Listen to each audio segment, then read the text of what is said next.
into it by reading it. Starting reading. Okay, let me make sure that we're live. Make sure. Oh, wrong one. Make sure everything's copacetic. Everything's been going pretty good. Yeah. Right. Let's see. Yeah, we were getting squashed by Facebook, and then when we re-entered with the Be Live thing, now everybody's getting notifications, and we're not having any issues. Now we got 9 people in the house. Let's see, 11 people. They're coming. 16 people. Let me just make sure the sound's into it by reading it. Okay, we're good. Starting reading. All right. All right. Hello, Vesna, Percy, and Oahu. Anna Garcia, good to see you. Hi, Carmela. Nice to see you back. You've been on a lot of these shows lately. Cypress is in the house. Alexia, John DePass, Janet Gilliam's in the house. Michelle Ballou, Linda Hickton, Laurel Gale. Thank you, Laurel, and everybody else for your continued love and support contributions. Sue Patty, Kathy Waldowski, Sean Freed. Many people. We'll just leave it at that. Yeah, man, 40 plus people in the house. Yeah, so I wanted to start off, first of all, everybody knows Jason by now. So I don't know if we're just going to have a conversation today. And I wanted to go back to this really interesting post that he put up on the 16th, which was 2 days ago. We'll just jump right into it. Welcome back, Jason. Thank you. Glad to be here. Absolutely. I'm glad you're here. Thank you for honoring us with your presence and sharing space with us. All right. So update, January 16th, 3:27 p.m. Since January began, we moved from the expansion principle of 5% or greater every 3 hours to every hour. All right. We also moved from 3 data points per hour to 18, and at that time you were saying we were at 15. Yeah. Both of those metrics tell me that it's speeding up. Our evolvement is speeding up By a lot. We also, yeah, exactly, right. We also felt the full force of 2019 and began to build our various tests. And that really jumped out at me. Okay. Then, after all of that, we were given a manifestation portal from the 15th through today. Yeah. And then the last part, and then we'll kind of go back on these last 3 items. This portal fell on top of a descent timeline overlay, which began about 4 a.m. CST on the 14th, right before that period of the 15th to the 18th. So going back to understanding things have sped up very, very much, very quickly ramped up. And then the comment, we also felt the full force of 2019 and began to build our various tests. I'll stop there for now. Many people that we've had on the show, there's been a lot of congruence with what you're writing, what other people are writing, being said different ways, but basically it's really the same energy. And there's been a lot of congruence on the shows over the last 10 days. We've probably done about 30 shows or so. And that is the individual experience, and of course, as it parallels the collective, which is the key word there, test. And these tests seem to be tied to letting go, releasing. And then I guess we could lead into it this way, because you and I were talking right before we went on, time. And time seems to be a big one, right up there with fear. Yep. And, and I made the comment to you that for a while, I've been consciously releasing the whole linear time had on me, which was very easy to do with anything past, which was very easy to do with anything as far as, work goes, or travel plans, or, deadlines. And I got to do this by this date and that by this date. But I found myself just a while ago, right before I talked to you, no coincidence, that I was saying to myself, if I'm releasing linear time, then why am I even paying any attention to an eclipse that's coming, or any other planetary alignment date, or whatever you want to call it? So with that, I'll throw that back to you. And if you would, please bring up the importance of mastering time, as you commented, and why. So the fifth dimension is literally the mastery of time. And to master time changes everything. but there are still important dates that exist, and that's because of outside interference that's coming to help us through our processes. So for instance, like the dates that I put out are related to gifts being given to the earth or energetic currents coming from different spaces to the planet. I don't really pay attention to like blood moons and all that other stuff, but they do affect people, especially the more that you empower them, right? The reason that I talk about what I talk about is because for me, learning from like the timeline meters and like what they're doing on this planet and the currents that are going to be running through it is just as real as everything else to me. And the fact that they give it a set time helps, because for us breaking out of time into a mastery of time, we still need the structure of time to master it. But the more that we hold, go ahead.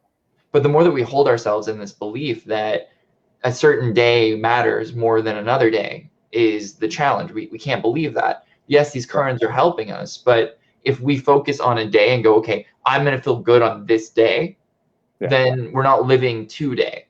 We're living for this day. And we're going to miss so much along the way that this day is actually not going to feel good. And that's one of the challenges I have with my updates is every time I do an update, so many people cling to those dates. Now, those currents are going to happen on that time at that day. Like there's nothing going to change that. But how we handle those currents is all about how we get to that day. And it's really important to master time is not to let time be the contributing factor that changes your life. It's an influence, but it's not a force. It's not something that controls you. And we broke out of that in November. So now we're in this place where time is no longer our master. We are becoming the master of time. And the way we do that is just by living. Yes, it's important to know what's going on, especially from a greater game perspective, because there are so many games being played out on this planet right now that if we aren't paying attention, we can get lost in some of them.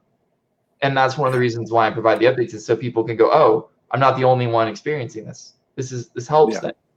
But at the same time, to attach to a certain outcome of an event doesn't help you either. So it's about point of view, basically, perspective, always zooming out. Someone sent me this image of this boot on this kid's head. I don't know if you've seen it or not. It's like, I have. I posted that before. And that's the perfect example of what we're doing. Like, it looks like why would anyone step on a kid's head? And then all of a sudden you realize it's playing, right? And that playfulness is our opportunity. We have that opportunity since November to play. So we can play with time. We don't have to have time mastering us anymore. Yeah, and it sounds like what you're talking about, which I think other people could relate to, it's a little different. It's not really a linear thing. It's more of almost like a synchronicity thing, like a signal from the you, me, we, and it, or other aspects, or however you want to put it. So I can see where you're going with that, and that does make sense. And again, it's kind of a fine line. And I think the bottom line is what you said, because if we're releasing, it doesn't matter, future, past, present, parallel, whatever it is, we can't attach to anything, or we can, but we're going to be anchoring ourselves where we've been and not where we want to go. Exactly. Yeah. Let me see this next part of this. Now this I found really interesting. I'm one ahead. Hang on. So then after all that, we were given a manifestation portal from the 15th through today. Can you explain that? Yeah, right now everything is influenced by 400%. So if you were to go and do something that was very good for you, you would get 400% back instead of just 1% back, or the normal, depending on the day. So manifestation portals are a great time to move through things really fast. I mean, what you can accomplish is like 400% more effective. What you can do to yourself is also 400% more effective. So if you're in like misery and sadness and depression, and it's going to be amplified like you can't believe. But if you're in happiness and you're in hope and you're designing your like entire life, you're having a great time right now. Yeah. So which also makes it important as these things come up that make you uncomfortable and maybe put you in the wrong direction, for lack of a better word, is to break out of them, because I'm sure that must have some type of manifestation payoff as well. Oh, huge. When you overcome yourself to see who you truly are, the world changes for you, and it changes for you faster than ever before, but especially right now. Like right now, people, and then when you take that with the descent timeline as well, like the ascent and descent timeline are overlaid perfectly on top of each other for these next 30 something days. So anyone from the descent line has a capability to get up right now. And anyone from the ascent line has a capability of falling down right now. Yeah. And that's this game of like, how do I walk this tightrope that is my divinity? How do I stay present? I get triggered, life happens, right? That's going to happen. But it's about acting on that trigger. If you act on that trigger, you're going to go down. If you acknowledge the trigger and say, hey, you know, whatever you just said hurt me, and I'm working on that now. I know you aren't the one that's causing this hurt. I know I'm facing it. You know, even in that state, you're okay because you're acknowledging and working with it, not letting it work through you. And that's what the descent timeline is all about, is our deepest shadows. Everything that you could have done wrong in your entire life exists on that timeline. And the fact that we're overlaid on it is literally every breath you take, you're breathing in more of that shadow to face. So a lot of people are finding themselves in depression and in spirals because they're breathing in that descent and they're breathing it in and they're like, oh, this is who I am. This is who I am. And then they stop wanting to breathe. And instead of processing through it, they're trying to hold their breath, which is holding that shadow in instead of taking that transmutation that could happen. Yeah. And that's what I was going to ask you about next. So let me just read that and then see if I understood what you were saying. So this portal fell on top of a descent timeline overlay. So an overlay fell on an overlay, which began about 4 a.m. on the 14th. And so I'll give you an example in what I'm thinking that you're saying. Now, so basically we're in a period where we're both are present. Both are present. And like you said, you can be on one and go to the other or vice versa. I had something occur to me this morning. I didn't get much sleep. We've been going through some pretty prolific things together, Morgan and I, including a portal appearing over the place we're staying for several hours, and during this period that you're actually talking about. So I got up this morning. I hadn't had much sleep. There was a little miscommunication on the first show, so it was an hour off. So I went to go start the show, and they weren't ready, so we put it off an hour. So I just happened to jump on Facebook to send the message, and I saw something. I saw a post that kind of involved me, and then I saw another one, and they made me feel. I'm going to use your word. They kind of made me feel hurt, you know. And so I laid down. I knew immediately I need to lay down with this. I laid down, and I said, "Okay, what is this? Okay, this makes me feel uncomfortable." Now, I'm not projecting and I'm not focusing on anything outside of me or blaming anything outside of me. I'm just taking it in and feeling it. And so I kind of called on my higher aspects and said, okay, you know, walk me through this thing. And, you know, the me, walk me through this thing, the human me. And you know, over a period of a few minutes, it just dissipated. So I'm getting from you that you can be on the top overlay, the ascending timeline overlay, and you still can feel the influence of the descending timeline. Oh yeah. But it's okay. It sounds to me like what you're saying is more than okay. It's even highly beneficial to work through this stuff and retain and sustain yourself on the ascension overlay. Yep. So when you are given an opportunity to face something and you handle it properly, you grow exponentially through that process. And you handled that properly. You could have lashed out, you could have got upset, but instead you went into your own process and allowed yourself to work through what you needed to work through. And by doing that, you expanded greatly. And those tests that you're creating for yourself, like I said before, everything we couldn't handle in the first 5 days of January for the entire year of 2019, we then began to create tests inside of our timeline to face, to grow. And this is one of them for you. So you gave me a perfect example. Oh, wow. So, and then the other thing that's coming up for me, and I think, and I'm seeing it with other people, because like I said, there's been a lot of congruency on these shows for the last 10 days. And that is what we would call the future, what we would call, as it relates to manifestation, materialization, creation, implementing the ascending timeline overlay attributes and abilities and so on. It's kind of weird because you have to be in this free space of non-attachment, non-specificity, but also say, okay, well, in other words, if I use Soulogy as an example, and I've been working hard on it, I guess to use, maybe that's not the right word, diligently, to expand it.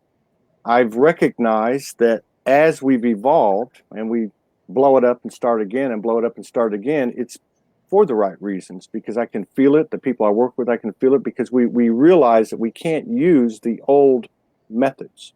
We have to embrace this unknown, new 5D, whatever you want to call it, creative, free-flowing, free energy method. Mm-hmm. And so it's kind of weird because it takes the future off the plate, and it's pushing and all your focus and all your presence into just the now moment. And it's like if your heart is the steering wheel, the driver, you hold these things in your heart, and these things start to come to you as opposed to maybe you trying to, create and frame them up, And I'm not saying that's accurate. I'm just saying that's kind of where I'm at, and I've seen other people. So I'd like to see if maybe you can give us some clarity on that process of having the steering wheel in your heart is a fourth dimensional principle, right? And that's a great place to be. But eventually you go into what is called total surrender, and you don't even try to control outcomes, because it can acknowledge that your fate is designed so perfectly that nothing you can come up with in this lifetime will ever make it better than what you designed before you came here. And your fate updates based on that. So when you can let go and not even need to have the steering wheel, but completely surrender, that's when you get into fifth dimensional principle, because that's what true faith is. A lot of people mix up faith and trust. Trust is needing someone or something else to hold onto. That's trust. Because I trust in God. I trust in you. I trust in myself. I trust in, right? Faith is, here I am. I have no idea what's going to happen next. I am. Exactly. And no, that's a good explanation. That's a very good explanation. And I know many others, because of, again, the work I do. There's been a tremendous amount of surrender, and maybe what you're describing is our movement towards that 5D total surrender, because there's been a tremendous amount of surrendering really since the first of the year. Yeah. The Earth is fifth dimension now. It's done. We as human beings now get to choose whether we stay alive through its transition into the sixth dimension.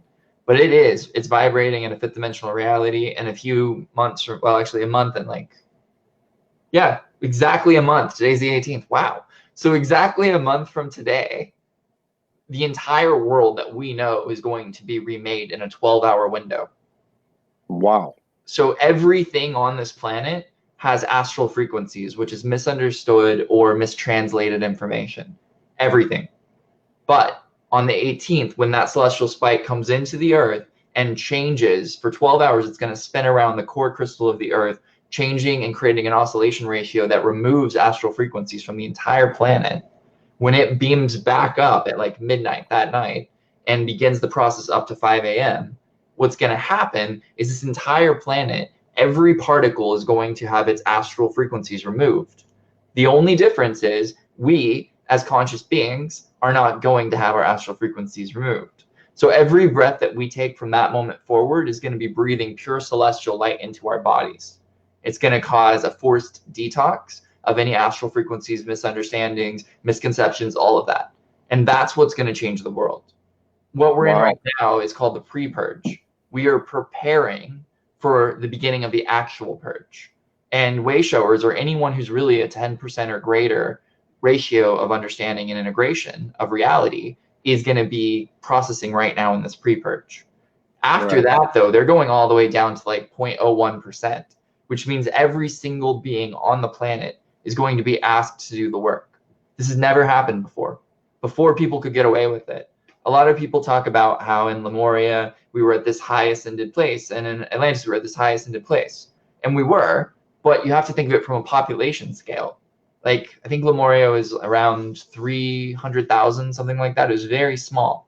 And out of those 300,000, there was a council of 100 that actually were true masters. Then there was a few people that were the teachers of those 100. And then those 100 taught those others. And those other people pretty much just farmed. Yeah. So yeah. It wasn't much different than where we are now in the scale, except now we're like billions of people, right? So proportionally, it's completely different. Yeah. However, it's not. And so we're actually at this place where we have 4.7 billion people who are willing to do the work. They're not there yet, but they're willing. And a willingness factor is the only thing that matters. If you're willing to do the work, you can do the work. If you're not willing to do the work, you're going to run from the work. And that's the challenge, is like, as we progress forward, this backlog that's happening every day more so. And that's why I was saying we went from 5% expansion principle every 3 hours to every hour. That's ridiculous. That's why it swept me. Yeah, which is a grand opportunity. It's a grand opportunity, yeah. But it means that every hour you have to expand as yourself 5% or more towards the infinite nature of your being. 5%. Otherwise, you end up backlogging, which then causes your body to get sick, which is why so many people are getting sick left and right, is because overnight, and it was literally overnight, it went from every 3 hours to every hour. That's ridiculous. And then on top of that, the data point ratio, which the human mind is able to understand time through data points. That's how it processes reality. So if you have one data point every hour as your reality, and that's time, and then all of a sudden you spike up to 18 data points, which is where we were at the beginning of this year, every hour is 18 hours. Yeah. And now you're like, what? How do I handle? I can't. What? And you start short circuiting because your frame isn't designed to process that much data. Yeah. It's just like any computer. If you run something that's too high on the computer, it fries it, which is why you have to constantly buy new computers as the world evolves. Well, the difference is we're biocomputers, and people never went and got their updates. There are a select few people on this planet who did the updates, a very few people. And then everyone else, they just acknowledged, and they were like, well, I can still sort of run this. It's not running as great, but I'm able to run it. That time is over. Those frames are going to get torn to shreds because too much data. You have to process it. And if you don't process it, it makes you sick. Well, it's going to keep going and keep going and keep going. We're supposed to be up in the 30s of data points by the end of this year. 30. So would you say that if you're doing that, if you're processing?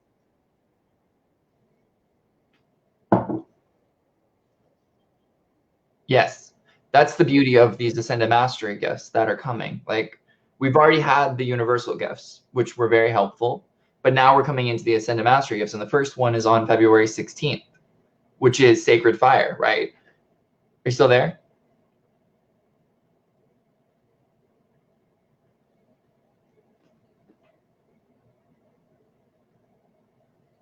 I'm back. Okay, well, back. So you see me? Yeah, I can see you. You're good. So the first gift that's coming February 18th is Sacred Fire. And Sacred Fire is this ability to transmute at an Ascended Master level. A lot of people don't understand what I am actually means. I is the personality, AM is the Ascended Master quality. So when the personality meets the Ascended Master quality, God is formed, right? Yeah. And that awareness of what God is. And the journey from the I to the AM and then bringing it back together is the Master's journey. So the Master's gifts that are coming are designed to help us do that. So while it is very hard in comparison to what it used to be to stay alive, it is easier than it's ever been to do the work necessary to stay alive. Yeah. And that's important for people to get. Like, there's a lot of fear right now on this planet. So many people, like, I keep getting messages about 5G, and I get messages about this, and what about this, and all this. And the dark timeline is overlaying us right now. So that counter force that was on this planet is directly under us before, and they were in our world, and then they came down here and they agreed to only be down here. But now that we're overlaid, they're playing some tricks, and it's really fun to watch, because as long as it's fun to watch and not like empowered with fear, it's like doing nothing. It's like handing cotton candy to you instead of shooting you with a gun. Like, you have the ability to make that cotton candy kill you, or you could just look at it as what it is. I don't really want that, but thank you for offering. Yeah, empowered or versus disempowered. Exactly. And I like what you said too. Well, I just want to make this point too. As we were talking before the show, And we said, well, it seems like it's been a long time, but it's been like 14, 15 days or something, which goes back to what you were saying about the data points are markers for time.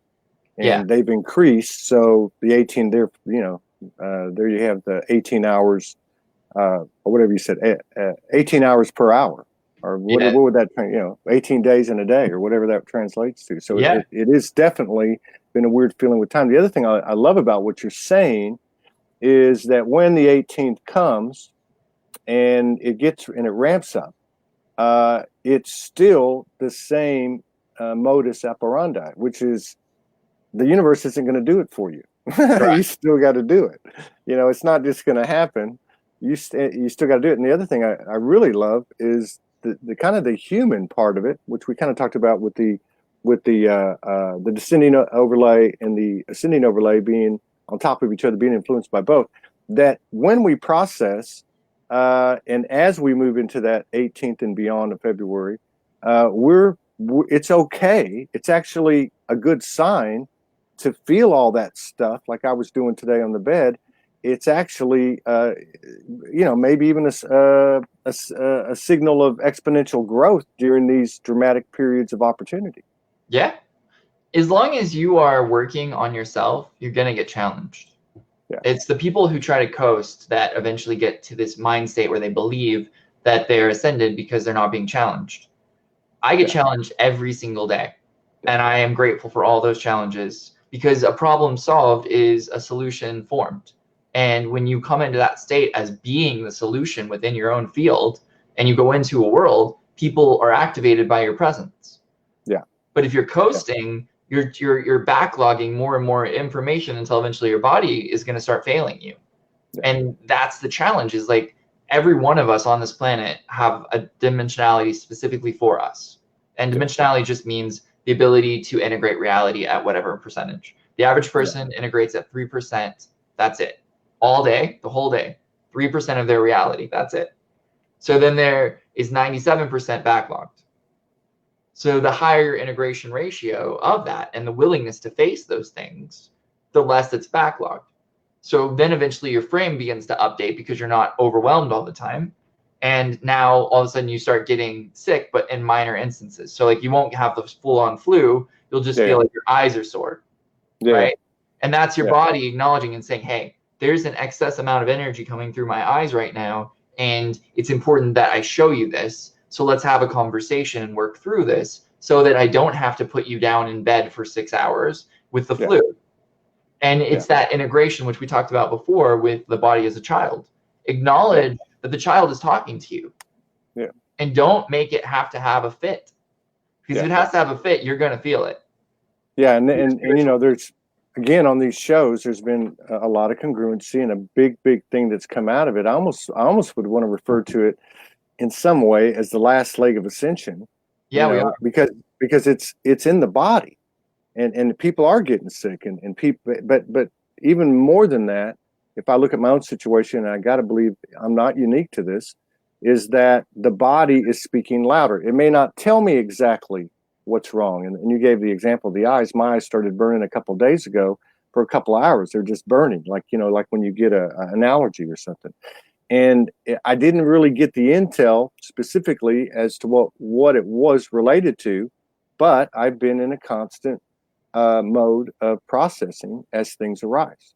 Yeah. So it cleared, So when that's it. Because this happens to everyone that I know. You put your hands over your eyes like this, and you just take your other hand and you allow like a golden or a crystal rod to be in your hand, and you'll start to feel it diffuse through your body, out through your arm, and the pain in your eyes will go away within seconds. Yeah. Go ahead. No, I was just going to say, like you said about my thing this morning, is however we process. But one of the things I noticed about what's been happening to me, and I'm going to have to go back just these last couple of weeks, that, it used to be, people would like, okay, let's take this and transmute this and send it to the universe. What I'm feeling is that I take it in, like this morning, I feel it, and I just accept it and allow it, no resistance, and it just kind of dissipates. I don't feel it leaving my body. I don't really know what's happening, but to me, it is almost like an internal transformation. You can thank the celestial rain for that. So that was one of the first gifts given to the earth. And the celestial rain allowed us to literally just have dissipation and dissolving. Before, you had to like take something and give it into the light of God or the sun and watch it dissolve. A lot of people just gave their stuff away to other places where it would like go and hide behind something until that person was weak, and then it would just jump right back in. That was really fun to watch. But it dissolving was really hard. Now the frequency is so high that as soon as we don't want it anymore and it goes into the space between, it dissolves. Yeah. And that is amazing. For anyone who has done the work before, this is the greatest time ever, and you can celebrate because you can see things dissolve like that, and they're gone. Yeah. Before they would just go hide and come back, go hide and come back, go hide. Yeah. You'd be like, I've worked on this thing 16 times this life. What's going on? And then people would be like, well, it's just a different layer. There's like, no, it's not a different layer because it's the exact same thing. And it was because we wouldn't fully watch it dissolve. We wouldn't let it go. Yeah. We would just say we let it go, or we would let it go part of it. And then the other part would come back and attach. And that world is very different than the world we're in today. And it's nice that it is. Yeah, I after the last show and before this one, I was laying down. Morgan said, "Are you going to take a nap?" Because I didn't get much sleep last night. I said, "No, I'm just laying here." And I did. I just laid there with my eyes open, staring at the wall, and just releasing and just clearing it. And she asked me about it. She says, "Well, what was it?" I said, "Everything." Everything that popped in my head, and it was big. You know, it was big. Not a lot of big things, but it was just all these things that are in front of me. Some more mundane and some more, complex. Another thing too that I'm noticing, which I think is a symptom of what's occurring, it seems to me, is the empath. We use the term a lot, empath, and that the empath in the past was taking all this stuff on, and now it seems like they're saying that's not mine, this is mine. This is all I really want to work on. This is what aligns. This is what feels right. And the focus is becoming much more internal, as the days go by. Well, that was the whole suffering versus service paradigm. For empaths, most of them thought that suffering was service, and that misunderstanding led them to having a very hard life because they would help everyone, but then no one would help them, and they would feel angry and resentful at those people for helping them, and then ultimately they would start breaking down. That's why most empaths didn't look very good after about 30 years of doing it. It's just too much information that wasn't being processed. Yeah. And I'm going to say this, and a lot of people are going to be irritated when I say this, but most empaths were vampires. They didn't realize it, but they were taking away problems from people to solve for them because they wanted to help them. But the thing was, it wasn't their problem to solve. Yeah. Kind of like they stored it. Yeah, kind of like the empath living with the narcissist. We saw that a lot written over the last few years, and the polarity's alive in you too. It's the same kind of thing. Another thing I noticed too, I had two interesting broadcasts yesterday with a couple of ladies, and both of them were at this place where what their mission had been, which they had put a lot of time and effort into, one of them many, many years, had come to an end. Mm-hmm. And there was a new pause between breaths. And in that time, and maybe this is that manifestation period you're talking about, in that time, they said, what do I want to do? Yep. And through that service to myself, they have this, this revelation or this understanding or alignment that that's actually the best thing they can do to serve. Yep. Joy heals all. Yeah. Here's the thing about women, and this is really a big deal, and I was going to talk about this later, but you just brought the perfect window to talk about it, so let's do it. Women on this planet for the longest time have been subpar to men. Not because they wanted to be, but because the way that the patterns and the programming was based on this planet and that counterforce I referred to, they did a lot of programming on women. Programming on women. Yeah. And that programming and all that stuff is detoxing now. Women are finally coming into their true form and their power. And this year is the year that women rise to equal of men. And this is a big deal because it's not about women putting men down, and it's not about men raising above women or men lowering themselves so women can be higher. It's about acknowledging the woman for who they are and acknowledging the men for who they are and being grateful for both. And what has happened in the past, a lot of people are like, well, women are treated so horribly. Blah, blah, blah. And I go, okay, but prior to this was the Amazonian society where men were treated like slaves. Yeah. They were tortured. There was like horrible, horrible things happened to men, but nobody Yeah. remembers it. So Yeah. you can't really say that, like, well, women are held in this disrespect and all these other things. In this time stamped of reality, yes, women were absolutely subjected to all kinds of stuff. But prior to this, literally the thing that happened right before this was the Amazonians, where men were subjected to the same levels of horrors and other really rough things. So that balancing is what this was. But you see that balancing ended on November 21st. We actually came to terms where it was like, okay, so it's time for everyone to be full, to be who they are in their totality and their presence. And that's what's happening now, is women are coming into their power. This year is for women to become equal, and not to be greater, not to be less, but equal. In the integration of the physical, and actually bringing that down. And then that leads me into something else I've noticed, which I've experienced, of course, as a representation of masculine energy in my relationship with Morgan. This is that we are a little microcosm of what's going on. And what I've seen, and I've seen people refer to this, that is that as that what you're saying is happening, there's also something else happening, which is all that old conditioning or programming of what was masculine that got us here is being shed, and there's this new masculine energy rising, which is doing what you're saying, which is recognizing the feminine, supporting the feminine, and that's part of the push. That allowance is creating the space for them to rise, and then the dance continues. Yeah, masculine vulnerability, the ability to express authentically to another as a male being, is what allows women to find their security in that state. Because for the longest time, women have been swept off their feet. Well, if you look at a woman's energy system versus a man's energy system, they're completely different. A man's energy system comes from the top and goes down. So from cosmic understanding into expression and that ability to be heart-centered. So if we are not communicating from the divine through ourselves, we're not going to be heart-centered. And we have to meet women in the heart for them to unlock. But the problem is women can't get to the heart until they've got through the soles of their feet first. And that's the ability to be stable, right? Like that's imperative to the woman's design. The secondary thing that's more complicated, in my opinion, is the knees.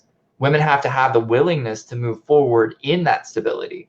And oftentimes that stability leads to more of an aloneness, not a loneliness, but an aloneness. And that's hard for them to accept. But then we get into the yoni or the vagina, and we're talking about true security. Well, that's their third point. That's how they get there, is through having that ability to stay stable, to move forward, and then find their own self-security. And I don't know like how graphic we can get here, but there is something that's very important for all women to be aware of. Is it okay if I talk about sexuality here? This is a Soulogy, absolutely. Okay, cool. I just wanted to get permission before I said this. No. So when a man and a woman come together and a man penetrates a woman and the woman loses her virginity, that part there that is let go is actually, it creates a hole. And so they start leaking. And for the longest time, like the ancients actually created these things called yoni eggs, which are now finally coming back around here on this planet. But what it does is it creates where that hole is, that gap. It creates a spot where the energy can run back and forth. And because it's a crystal, it's actually working and harmonizing and teaching. So the whole time it rebuilds that, but it builds it etherically. And as long as the woman is respected from then on, that etheric bridge stays there. So it's no longer about the addiction or the need for a man to fill them, because they're already full. And now this ability to explore and want to explore occurs. So working from that perspective of wholeness then moves them up into their creativity. They can play, but they're playing for themselves, not playing for others, which is where we are as a society finally, is women are finally ready to play for themselves, which is exactly what you said. They're asking, what is it I want? I don't need to be what a man wants me to be anymore, so what do I want to be? That's right. And then just like the two women said yesterday, with their missions coming to a close, that was what they were faced with, like, what do I want? And Yeah. in both cases, it's materialized. Yeah. And And then that's the secret. one of them, another one had a great example.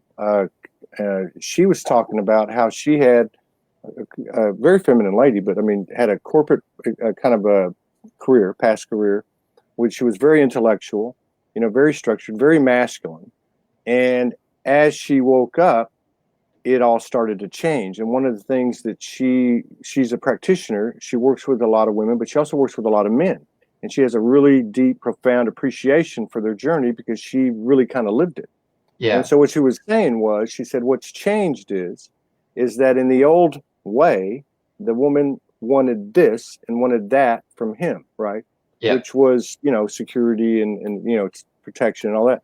It was And at the same, and at the same time, asking him to do what he's doing now. And she said, and the men were coming to me like, oh my God, well, how the hell am I supposed to do both of these things? But she said that she shifted as the energy shifting, which was she then took on her own security, her own, means of sustainability and her own protection, and took that off his plate. And now again, the congruence comes and the equality comes.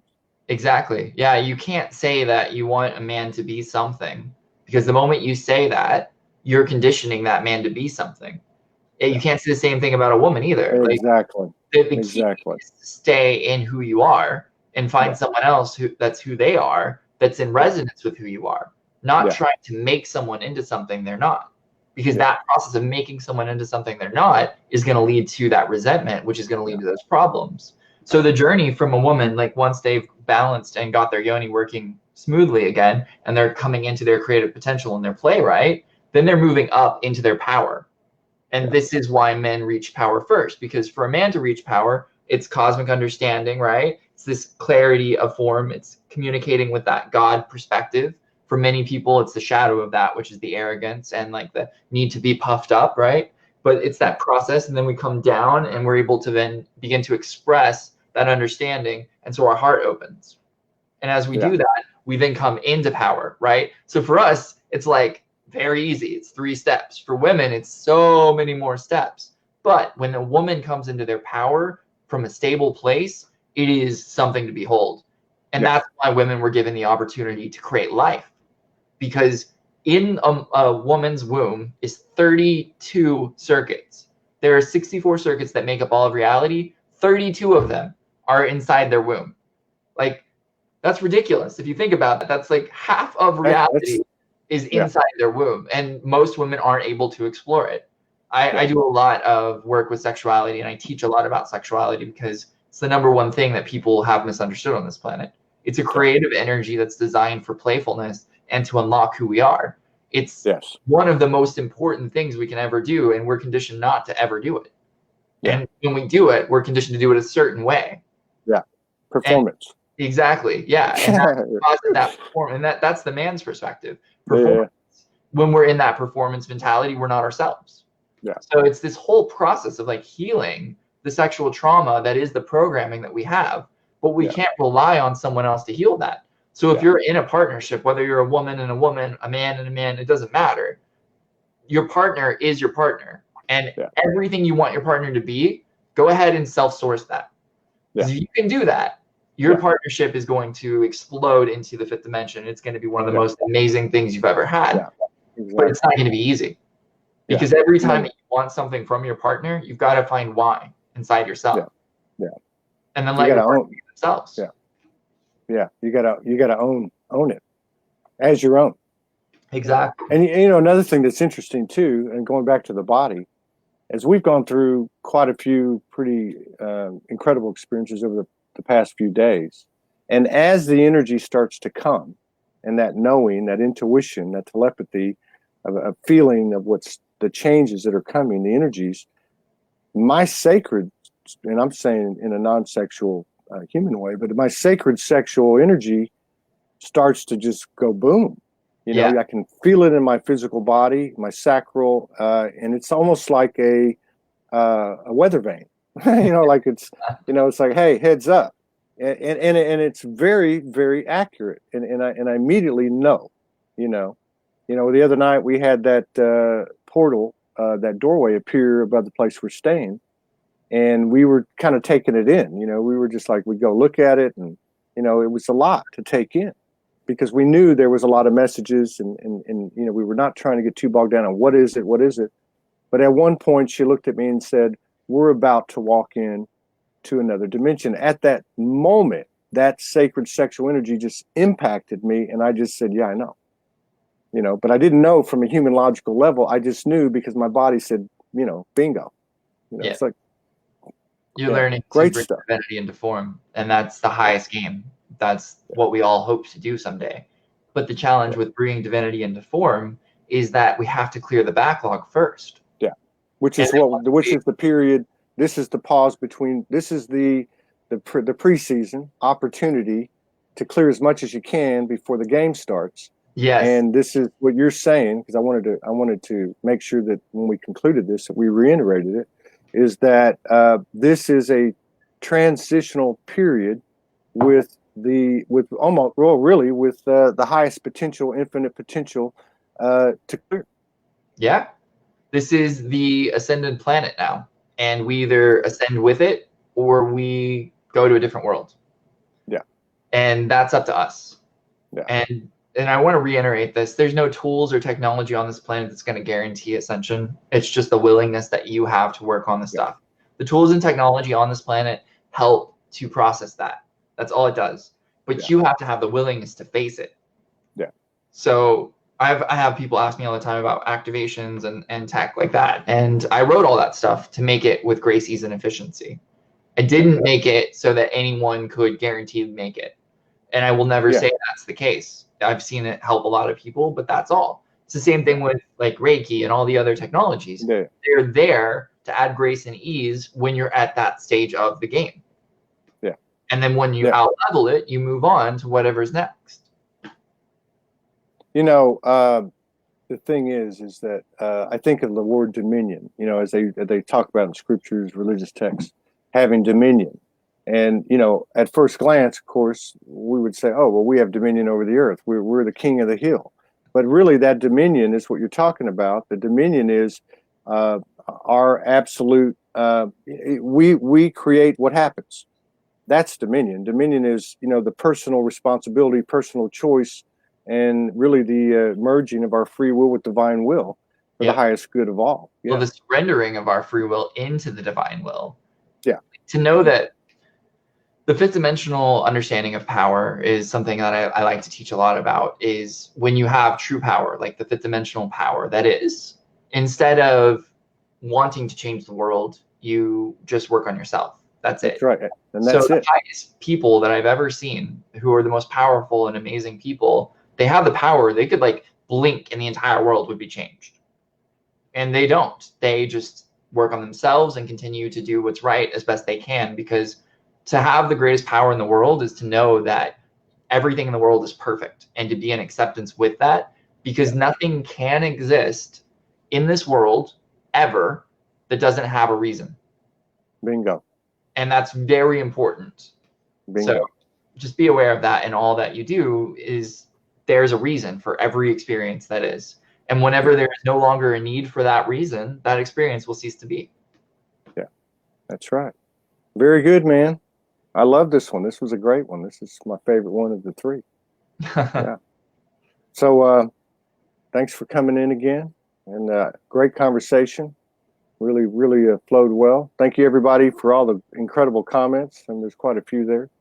And I guess we'll look forward to future collaboration. I don't know if we ought to, whatever flows. I don't know if we want to do it pre-February 18th or afterwards. I'm gonna get back on like the 11th, so I might be able to do something. It's going to depend on like how I feel when I get back, Yeah. And then one last thing though. Now on the 18th, that's the demarcation line, but also it's what'd you say, the fire?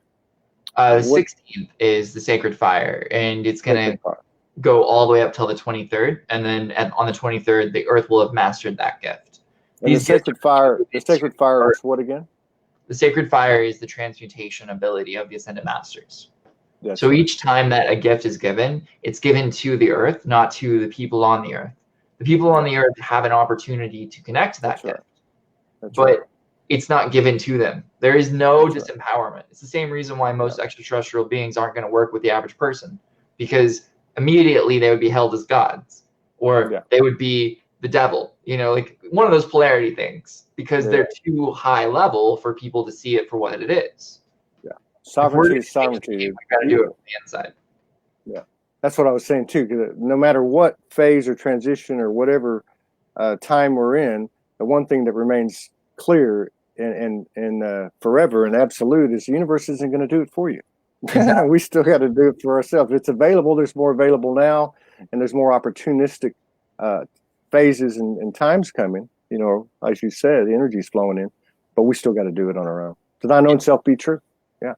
Absolutely. Thanks a lot, Jason. Thank you. Appreciate you. I love you, man. Thank you for the work that you're doing and your team. And I look forward to have a safe trip, have a successful trip, and I'll see you when you get back. Thank you very much. Have a blessed and beautiful one as well. Bye. All right. Peace out, brother.